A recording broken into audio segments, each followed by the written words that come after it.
What is good, everyone, and welcome to another NBA 2K Lab video. In this one, we're going to be talking about whether your custom jump shot release actually matters. Now, in the past, we've been on the side of releases not affecting your shot speed, your green window, or your make percentage, but a recent comment from Mike Wang on Reddit has brought the debate back, and luckily we got Spill Nye the Science Guy on the case. So in this video, we're going to talk about whether your releases can impact your shot speed and how they affect your contested shot percentage. If you're new to the channel, man, be sure to subscribe, and without further ado, let's get right into it.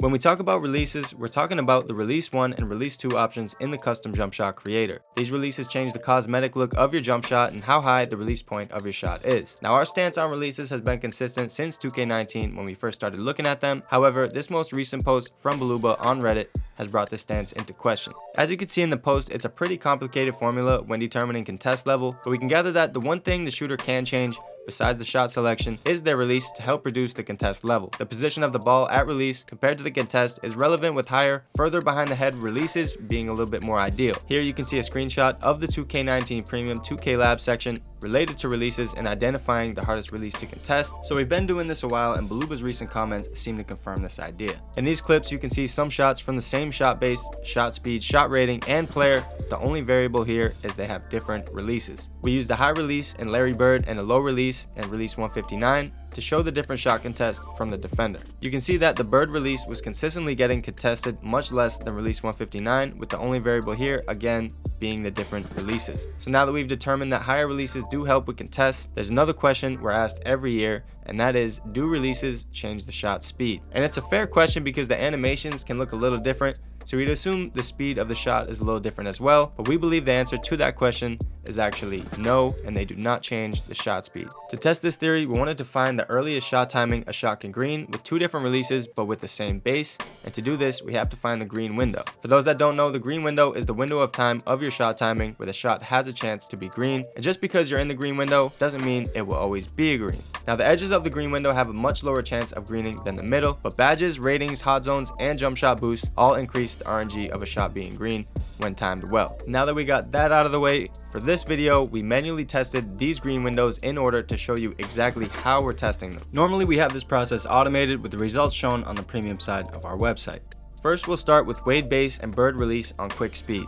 We started the test at 530 millisecond timing, which you can see at the bottom left corner of the screen, and our first goal is to find a shot timing within that green window, so we take about 5 shots at that millisecond. If we can't find a green, then we'll lower or raise the timing based on the shot feedback from the player to see if that millisecond will then green. We found a green for this shot at our initial timing of 530 milliseconds, so right off the bat we know that we are right now in the green window. After that, we want to find the edges of the green window, and when looking for the edges of the window, we start to take about 25 shots per millisecond, as it gets a little harder to green. If we shoot 25 non-greens in a row, then we determine that that millisecond is not in the green window. For this test, since we're looking for the earliest green to determine the shot speed, we're going to speed up the shot to 525 to see if that millisecond greens. We keep adjusting until we get to a timing that doesn't green, and I'll walk you through this process. In the top left, you can see I'm recording what the earliest green is as I'm testing just to keep track. Here we can see that the shot at 500 milliseconds is never greening, and with that, we've determined that this timing is outside of the green window.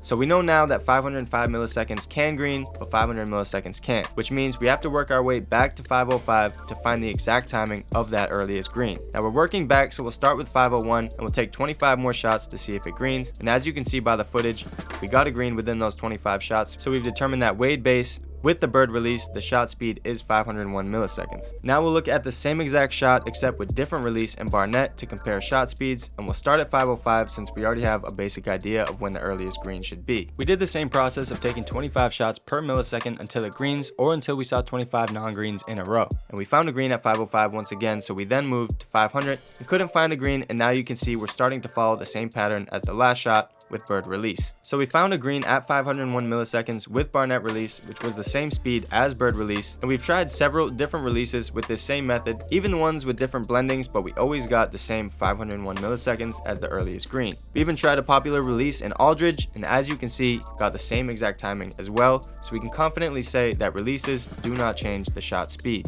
It's also important to note that when we say one shot is faster than another, we're referring to the entire green window being moved forward and being faster. For example, Jump Shot 98 has a green window of 501 to 560 milliseconds, and the John Wall base has a speed of 521 to 580. It's entirely possible to find a clip of John Wall's base greening at 525 milliseconds and Jumpshot 98 greening at 530, but in reality, Jumpshot 98 still has the earliest green window. So the main takeaway here is that while releases don't affect your shot speed, they actually do have a decent impact when it comes to contest levels. Now let us know in the comments down below if we should whip out the 2K19 grid again and analyze some release heights. That's all we got for this one, guys. Be sure to like the video if you found it helpful and subscribe if you haven't already. It's Spill, and I'll catch you guys in the next one. Later.